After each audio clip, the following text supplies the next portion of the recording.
Hola, buenas tardes. Bienvenidos otro miércoles más a un nuevo webinar del CEIS. Espero que se me oiga bien y se me vea bien y todo funcione correctamente.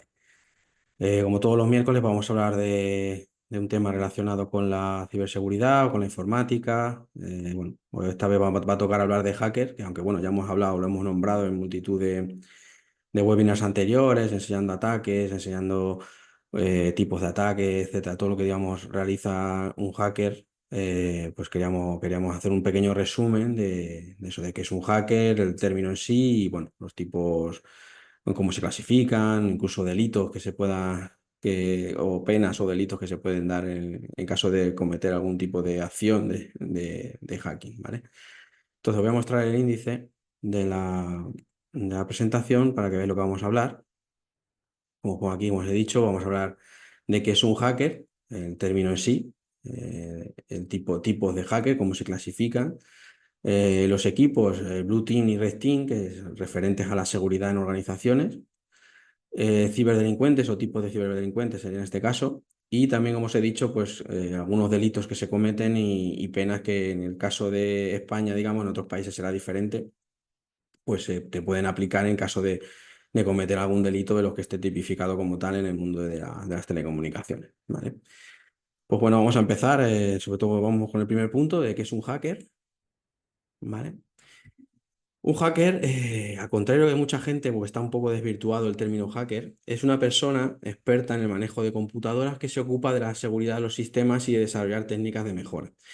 ¿Por qué digo que está un poco mal entendido lo que es un hacker? Pues porque realmente un hacker no es un ciberdelincuente, como os pongo aquí. Un hacker no es lo mismo que ser un ciberdelincuente.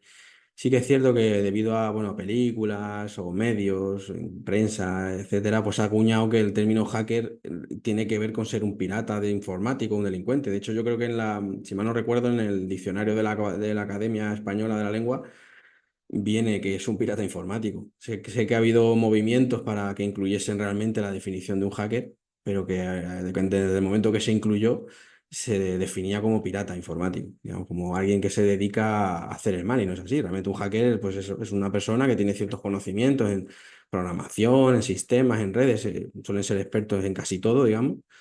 Y se ocupa de eso, de seguridad de los sistemas, de ver que un sistema funcione, que no se pueda vulnerar, que la información que haya dentro se asegura, etcétera. O sea, realmente el hacker pues eso, se encarga de eso, de securizar un sistema, por decirlo de alguna manera. Un ciberdelincuente sería otra cosa. ¿Qué pasa? Que, bueno, claro, si tienes el poder, digamos, de poder acceder a sistemas y meterte donde no debes, aunque, bueno, sin ser detectado, pues puedes darte la tentación de, pues oye, pues si puedo sacar un beneficio económico, pues eso ya entra dentro de la moralidad de cada persona. Entonces, realmente dentro de los hackers, pues hay ciberdelincuentes. Entonces, en los años 80 sí que debido a esto la comunidad hacker pues acuñó un término que para definir este tipo de personas realmente no serían hackers, sino que serían lo que se conoce como crackers. ¿Vale? Que es una persona que se dedica a entrar en sistemas informáticos de forma no autorizada e ilegal para conseguir información, perturbarlos, alterar su funcionamiento, inutilizarlos u otros propósitos delictivos. Digamos que el que se encarga o el delincuente, por decirlo de alguna manera, el que comete delitos, digamos, en el mundo de las telecomunicaciones, pues sería lo que se conoce como un cracker, pero no un hacker en sí. Entonces, sí que es cierto que tendemos a definir que un hacker es pues un delincuente, un pirata, y no es así. Es como todo. Todo esto, como digo, tiene la culpa, pues eso, el cine, los medios de comunicación, que en el momento que un hacker hace algo malo, ya todos los hackers son malos, o como pasa con todo, que a una persona le gusta los videojuegos y se vuelve loco y hace algo malo, pues ya como jugaba videojuegos, pues tal, o como hacía, da igual. O sea, si cualquier cosa, digamos, hace que se generalice sobre un determinado sector y no es el caso, ¿vale? Entonces yo creo que quede claro eso, que un hacker no tiene por qué ser un delincuente, pues hay hackers buenos y hackers malos, que lo vamos a ver ahora.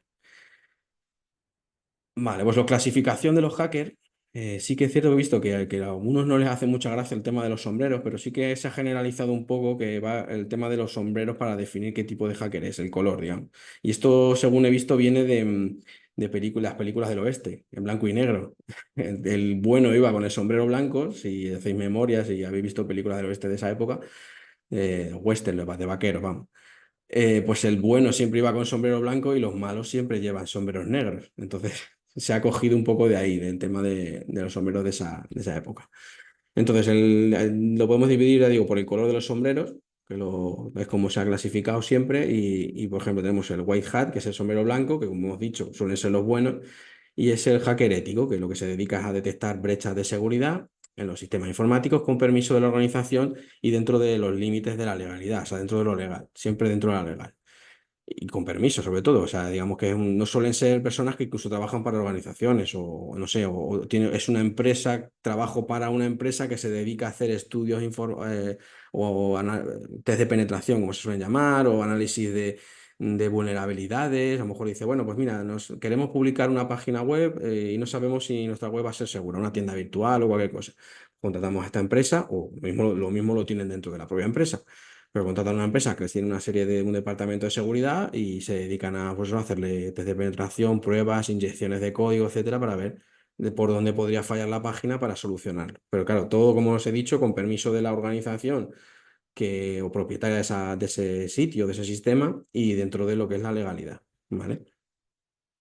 Luego tenemos los malos, por decirlo de alguna manera, que son los sombreros negros o black hat, que utilizan sus conocimientos con fines ilegales sin el permiso o consentimiento necesario para cualquier prueba de seguridad. O sea, que no le han dado ni permiso ni nada.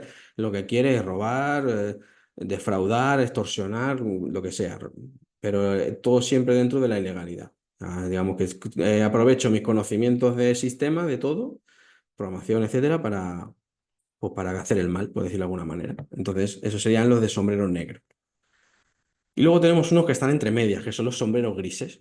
Esto lo que hacen es ejecutar ataques, ya sea con consentimiento o no de la empresa o de la organización, sin intención de dañar el sistema, sino lo que quieren es hacer, pues comprobar, digamos, las vulnerabilidades, como os he dicho antes, lo mismo que hacen los blancos y los negros, pero sin pertenecer a esa empresa ni nada. Entonces, lo que hacen es, hacen esos test, hacen ese tipo de pruebas, analizan vulnerabilidades, pero luego lo que suelen hacer es o comunicarlo a la propia organización, decir, oye, mira, pues estaba aquí probando vuestra página web, he testado esto, lo que sea, o he conseguido entrar en vuestra red y incluso a veces si son empresas grandes puede llevar a que acaben contratando a esa persona para que lleve la seguridad. Dices, joder, si ha sido capaz de vulnerar nuestra seguridad, pues mira, pues mejor que esté con nosotros y así nos ayuda a poner medios para que no sea vulnerable en un futuro.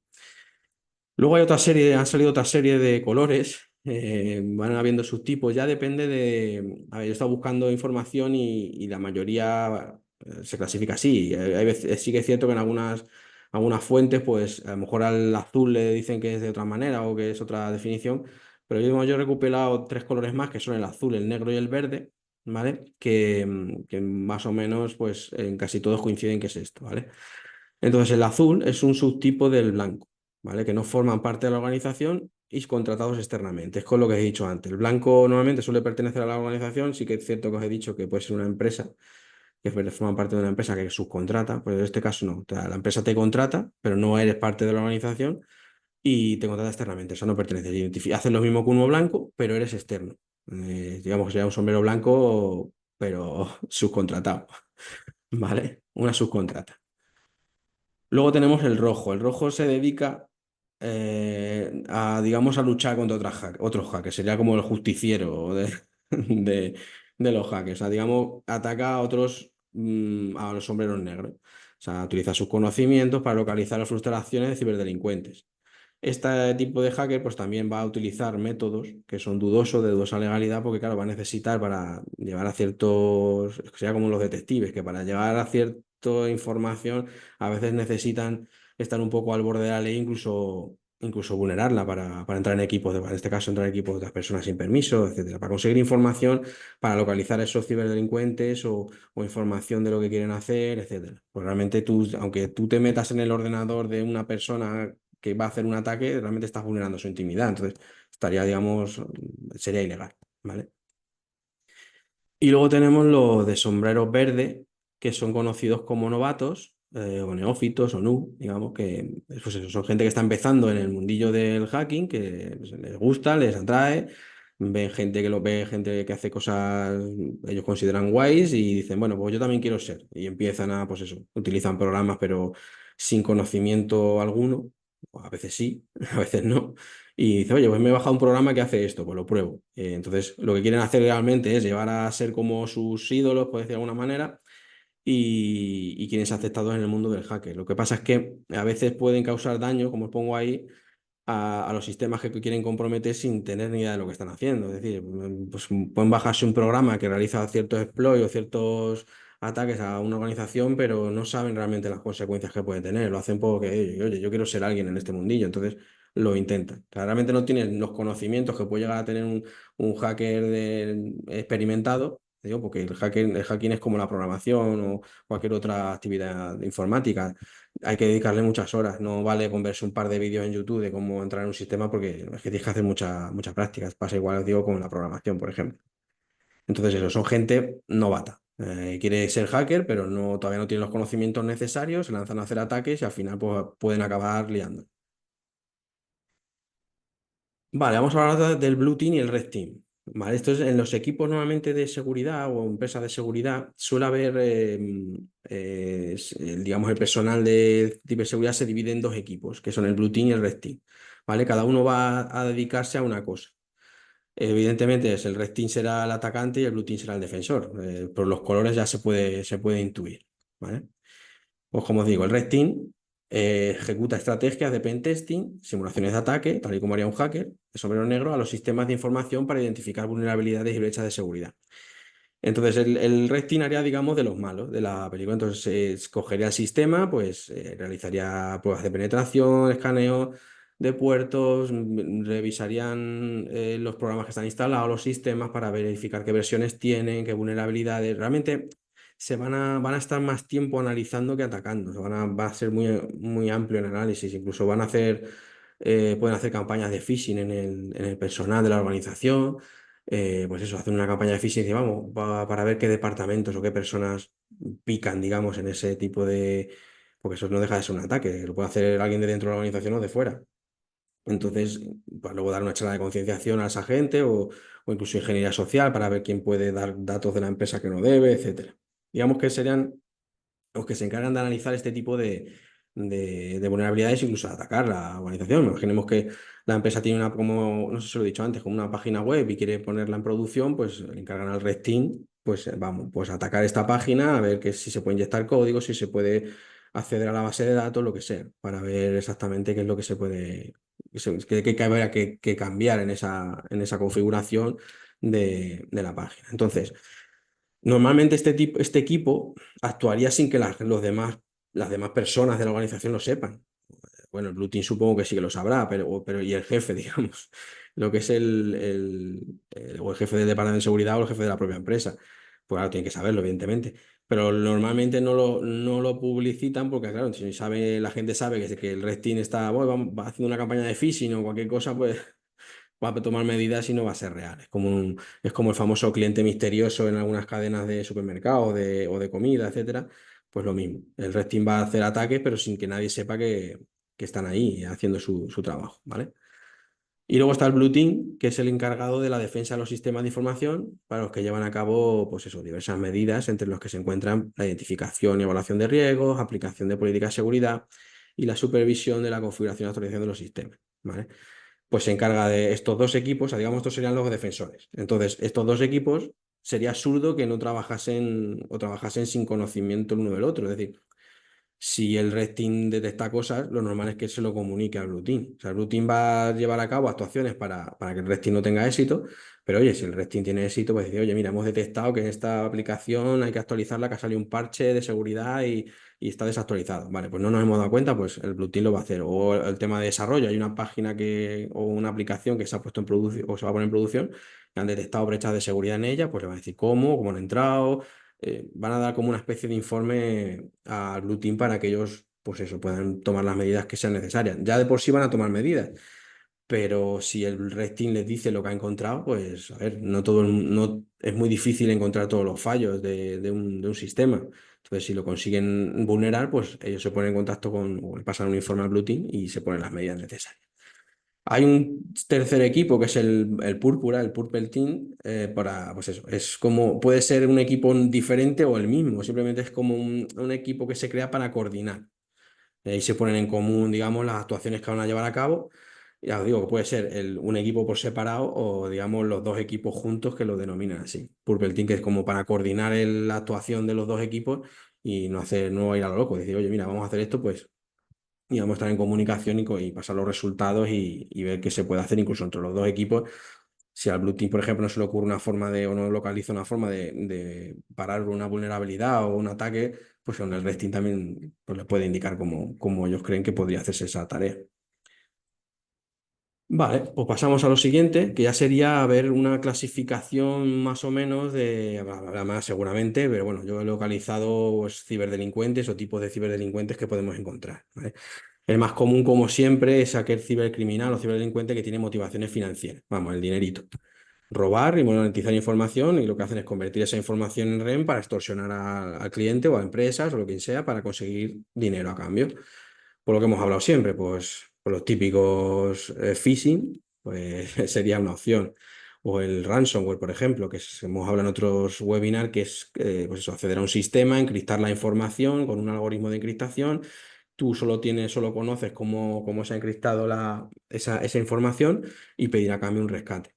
Todo este tipo de cosas, como siempre, bueno, el tema de pagos de rescate ya sabemos cómo funciona, que tú puedes exigir un rescate, pagarlo y no recibir la solución. Igual que pasa con un secuestro de gente que te pueden pedir un rescate por secuestrarte a tu padre o tu madre y pagar el rescate y no volver a ver a tu madre. Pues esto es igual. Pasa lo mismo. Todo va en función de conseguir dinero a cambio de las actuaciones, phishing, y el más común es este del ransomware, ¿vale? Los activistas, que son ciberdelincuentes que cometen ataques cibernéticos en apoyo a una ideología.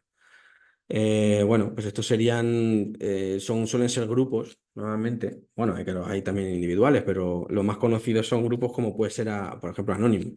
No sé, de tipo, a lo mejor tienes una ideología de tipo, estás a favor del medio ambiente y cometes un ataque pues, contra una petrolera, no sé.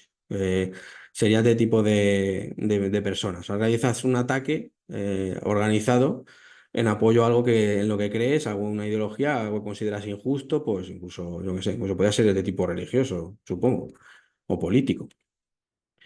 Vale, el siguiente serían ciberdelincuentes apoyados por gobiernos. Esto ya serían grupos especializados de hackers o de ciberdelincuentes en este caso, de crackers, y que digamos que están a sueldo de un gobierno. Se trata de atacantes guiados, financiados por gobierno, que lanzan ataques solamente dedicados al ciberespionaje o robo de información, ¿no? Pues eso, tema de ataques, todos hemos oído hablar bueno, creo que fue en Estados Unidos, si mal no recuerdo, el tema de que grupos de hackers, bueno, no serían hackers, bueno, serían ciberdelincuentes rusos, pues habían realizado ataques pues para eso, para que el resultado de elecciones, no sé si fue en Estados Unidos, en España o no sé, en algún país, no recuerdo ahora mismo cuál, pues que siempre se ha tenido la sospecha de que ese tipo de ámbito de intereses a nivel gubernamental de ese país para que salga determinado gobierno, pues realizan ciertos ataques para intentar que el voto vaya hacia el lado que ellos quieren, ¿vale? Ciberterroristas, que estos ya serían, bueno, son motivados por razones políticas, religiosas, y lo único que quieren es causar miedo, caos, por decirlo de alguna manera, quieren liar la parda, básicamente. Perturban el funcionamiento de la sociedad, provocan daños importantes en infraestructuras, sistemas clave. Por ejemplo, cuando atacan, no sé, imaginaos que recientemente sí que ha habido cosas, temas de la seguridad social, que había problemas por el tema de, no sé si fue el cobro de los funcionarios, del sueldo o de la prestación de desempleo, no recuerdo exactamente, pero por ejemplo sería algo así. Causas haces un ataque a una organización para causar daño, básicamente, porque realmente que no te beneficia en nada que la gente, pues eso, no pueda, por ejemplo, cobrar su prestación o no pueda pedir cita para el médico, cosas así. Provocas un caos o contra una infraestructura, con algo relacionado con el transporte también provocas eso, caos. Lo único que quieres es que se fastidien las cosas, digamos, de alguna manera. Los script kiddies, que son los de sombrero verde que hemos hablado antes, pues eso, buscan la fama, buscan atacar redes o desconfigurar plataformas y programas con el objetivo de que les conozcan, básicamente. Es más ego que un beneficio económico o destruir. Simplemente lo que quieren es que, oiga, pues yo con tal nick, pues he conseguido atacar tal cosa, salgo en las noticias y soy la leche. Pues básicamente son esto. Normalmente son Son, como os he dicho antes, gente novata que no tiene grandes conocimientos, o sea, conocimientos tiene, pero no tiene tantos como para saber que lo que va a hacer pues, puede tener ciertas consecuencias. Lo único que quieren es aprender a ser mejores hackers y tener un nombre, que la gente les conozca. Y luego ya os he puesto aquí alguno más, bueno, supongo que habrá más. He puesto el tema de cybercrime vendors, pues son gente que genera o crea malware o exploit de ciertos programas o incluso los famosos parches para los videojuegos, que es muy demandado, o los famosos chetos que los llaman para los videojuegos. Entonces ellos alquilan o venden ese malware, porque no deja de ser un malware, un exploit, a otras personas para que los utilicen, básicamente, y se benefician de ello. Y luego otros que hemos hablado en otro webinar, creo que fui yo incluso en el de los vectores de ataque, que es el de los empleados deshonestos o insiders, que son pues eso, gente que está descontenta dentro de una organización y pues decide dedicarse a, pues, a fastidiar a esa organización o incluso que me acaban de despedir, veo que no han tenido la idea, digamos, de que mis credenciales de acceso a los sistemas las hayan eliminado o no las han cambiado o cualquier cosa. Y lo que hacen entonces, desde fuera de la organización, como he salido de malas, pues me dedico a, pues eso, a hacer el mal a esa organización. Eso serían, digamos, más o menos un resumen de los que he visto. Seguramente haya más, pero bueno, es para hacer un resumencillo de los más conocidos, ¿vale? Y ya vamos a pasar al tema de las penas y delitos que se pueden cometer. Yo los he clasificado, bueno, habrá más, los más generales son cuatro, que es uno de primero de ellos sería la estafa informática, que hemos hablado ya de él, que es hacer una actividad engañosa para producir un perjuicio económico en la víctima. El phishing, el carding, lo he puesto como ejemplos, pero bueno, cualquier modalidad de phishing, el phishing, el smishing, que es el tema de, en vez de por mail, va por mensajes de texto o mensajería instantánea. Luego tenemos también el spear phishing, que va a un grupo determinado a un departamento determinado dentro de una organización, o a un grupo de gente. El walling, que es a los peces gordos, por decirlo de alguna manera, de la organización, para los jefes, etcétera. Digamos, tienen muchísimas nomenclaturas y el caso todo va destinado a lo mismo, a conseguir un perjuicio económico, una estafa, de engañar a la víctima, decirle, oye, pincha aquí, que necesitamos que verifiques unos datos o que esto va a caducar y necesitamos que lo actualices. Te redirigen a un sitio que se parece al de, no sé, un banco, una organización que tú conozcas, metes tus datos y ya tienen tus datos para hacer lo que quieran. Hay veces que eso lleva a un perjuicio económico, ¿vale? Que es, por ejemplo, hace poco ha saltado una noticia que, bueno, yo de hecho lo he recibido. Había una campaña de smishing que es simulando que es la Dirección General de Tráfico y te mandan un mensaje diciendo que tienes una multa pendiente, que tienes 24 horas para pagarla, te ponen un enlace, entonces para que tú entres, metas tarjeta de crédito, lo que sea, o hagas un pago y ya tienen un beneficio económico. Ha sido bastante sonado porque, bueno, yo la verdad es que en mi entorno yo creo que la recibió casi todo el mundo. Y eso es sobre todo darse cuenta de que normalmente estas cosas no se hacen por correo, por mensaje de texto o por WhatsApp, por ejemplo, sino que y no te dan tan poco tiempo, no te dan un margen de 24 horas para resolver algo así, tienen que avisar antes. Y normalmente se hace o bien por mail o bien por carta o esos típicos medios habituales, sobre todo porque por carta certificada sueles verificar que tú has recibido esa notificación y ya, pues, si es legal, ya tienen un plazo, digamos, para poder resolver o subsanar esa, por ejemplo, una multa de tráfico o un impuesto o cualquier cosa. No van por mensaje de texto, así que es normal, hay gente que sigue cayendo, pero bueno, hay que tener en cuenta esas cosas. Y el carding es lo que hablaba, como has metido, el carding es apropiarse de los datos de tu tarjeta de crédito para realizar pagos o sustraer dinero, etcétera. Normalmente se hace como digo, este tipo de mensajes que te piden pagar o bien por tarjeta o entonces se hacen con tus datos de tarjeta y eso, te la dejan la cuenta pela. Vale, daños. Los daños, pues como os he dicho, borrar, dañar, deteriorar, alterar o hacer inaccesible o suprimir datos informáticos sin autorización. Pues lo que hemos hablado antes, que entren en un sistema, borran usuarios, borran bases de datos o introducen malware en ese sistema, los encriptan con el tema de pedir un rescate, etcétera. Y todo sin autorización de la organización. Bueno, que normalmente si vas a borrar o dañar, no creo que o sea, no, la organización te dé autorización para que le borre sus datos, pero bueno, siempre lo ponen aquí como que sin autorización de la organización, que entras a hacer algo. Fraude en telecomunicaciones. Bueno, es aprovecharse de la infraestructura ajena de forma ilícita sin su consentimiento. Esto es, pues eso, aprovecharse de, como pongo ahí, aquí podríamos meter un delito, podría ser robarle la wifi al vecino, aunque todo el mundo a lo largo de su vida yo creo que ha cogido, ha visto una red de un vecino que no tiene clave y se ha conectado, o incluso con algún programa, el típico programa que te bajas, bájate este programa que saca las claves wifi, las de las tipo web de tu vecino y te conectas y eso, y usas su internet. Pues se hace sin maldad realmente, pero si el vecino se entera y te denuncia, puede llegar a tener pena. Está comprobando y sí, es una pena, lo consideran como una estafa. Dentro de eso el fraude de telecomunicaciones puede ser una estafa, porque realmente estás aprovechando de algo que está pagando otra persona, entonces estás usando algo que tendrías que pagar por ello gratuitamente, o sea, no es tuyo. Incluso podría derivar en otro, este tema de, por ejemplo, de la wifi que hemos hablado, podría derivar en otro tipo de delito, que es contra la intimidad, porque si tú entras en la wifi en la red wifi de un vecino, puedes acceder a su ordenador, realmente, con muchas maneras. Entonces, podrías ver información, como pongo aquí, cualquier acción que tenga por objeto acceder a información personal sin autorización del propietario. Tu vecino no te está dando permiso para que vea sus fotos o para que vea, no sé, a lo mejor tiene guardada su declaración de la renta y sale ahí y la puedes ver, o yo qué sé, como la gente es así, pues puede grabar en un fichero de Word las contraseñas de su correo electrónico o su correo electrónico o del banco y puedes entrar a ver lo que tiene, y aunque luego no le hagas nada, pero ya estás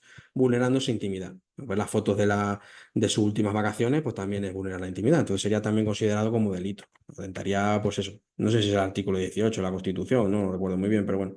Atentar contra la intimidad de las personas, pues es grave. Vale, dentro de las penas que he estado buscando, digamos, por el Código Penal, ciertos delitos para ver, hombre, aquí os pongo alguno y la pena, alguna pena que se asigna. Dentro de los delitos tienen muchos epígrafes todos los artículos. Entonces se puede, a ver, depende de lo que hagas. O sea, se puede considerar amenaza muchas cosas. Entonces, dependiendo del tipo de amenaza que hagas, te ponen una pena u otra. Entonces, aquí os voy a poner unos pocos, algunos graves, otros no graves, pero bueno, para que veáis que, digamos, el tema de acceder a cosas para probar y eso es delicado. Por eso, siempre que se hacen pruebas para aprender a acceder al sistema y tal, lo normal es hacerlo en máquinas controladas o entornos controlados y máquinas virtuales sin dedicarte. Dices, bueno, voy a intentar meterme en el instituto de mi hijo a ver si soy capaz de cambiar las notas. Pues no, no lo hagas porque te puedes meter en un lío. Entonces, por ejemplo, aquí tenemos amenazas, que puede ser castigado de entre 2 a 4 años de prisión si se consigue el objetivo de la amenaza te da resultado, es decir, tú amenazas a alguien para que haga algo y lo consigues que esa persona lo haga, pues de 2 a 4 años. Y en caso de no conseguirlo, es de 4 meses a 2 años. Sería una pena inferior si lo consigues o no. Por eso digo que depende del tipo de acción que hagas. O sea, en amenazas pueden englobar muchas cosas. Entonces, hay una pena u otra. Yo os voy poniendo ejemplos de lo que te puede caer, digamos, si cumples con este tipo de delitos, ¿vale? Coacción. Todos sabemos lo que es una coacción. Entonces, puede ser castigado de entre 3 meses a 2 años de prisión o multa de 6 a 24 meses. Y si la persona es de un colectivo especialmente vulnerable, se puede agravar de entre 6 meses a 2 años. O sea, puede aumentar la pena. ¿Vale? Ahora tenemos uno delicado, que es el de la pornografía infantil. Este delito es muy amplio, tiene muchísimas penas dependiendo de lo que se haga. Pero bueno, lo quería meter dentro de ciberdelitos porque realmente es uno de los más revuelo causa cuando se produce, ¿vale? Entonces, por ejemplo, aquí os he puesto un caso que es que se establece una pena de prisión de 1 a 3 años, ¿vale? O multa de 12 a 24 meses por el hecho de contactar con un menor de 16 años y embaucarlo para concertar un encuentro sin perjuicio de las penas. ¿Vale? O sea, sin perjuicio de que a partir de, digamos, esa quedada con ese menor, hay otro tipo de delitos que ya se salga del ciberdelito. Bueno, ya todos sabemos lo que puede llegar a ser, ¿vale? Entonces, digamos que solamente por el hecho de contactar con un menor de 16 años, siendo tú mayor de edad, y embaucarlo para concertar un encuentro, pues te podrían caer entre 1 a 3 años de prisión o multa de 12 a 24 meses. Luego, ya depende de lo que hagas o de lo que esa persona haga, pues se aumentaría. Pero ya entraría dentro del Código Penal puro y duro. O sea, ya no entraría dentro de lo que es el ciberdelito, sino sería ya otra cosa, ¿vale? Pero bueno, está dentro del Código Penal igual que esto. Revelación de secretos. pues es otro delito informático que pues, conlleva entrar en un sistema y acceder a información que no debe. Entonces, puede ser castigado de 1 a 4 años de prisión cuando vulneras la intimidad de las personas, o sea, de personas, organizaciones, etcétera. Tú vulneras esa intimidad y multa de 12 a 24 meses. Vale, si no divulgas la información, se quedaría ahí. Y uno de los agravantes que he visto es que si la información que tú obtienes de esa persona la divulgas, pues se puede agravar y ir de 2 a 5 años de prisión. ¿Vale? Por ejemplo, entras como hablábamos antes de lo de la wifi del vecino, entras en la wifi del vecino, consigues entrar en su ordenador y tiene fotos de sus vacaciones en las que, yo qué sé, pues, salen en la playa, etcétera, etcétera, pues y tú coges esas fotos o vídeos o fotos de sus hijos o cualquier cosa y te dedicas a usarlas o las vendes, las divulgas para cualquier cosa, para anuncios, o porque a ti te da la gana y la quieres publicar, decir, mira, mi vecino tal, pues te puede aumentar la pena de 2 a 5 años, ¿vale?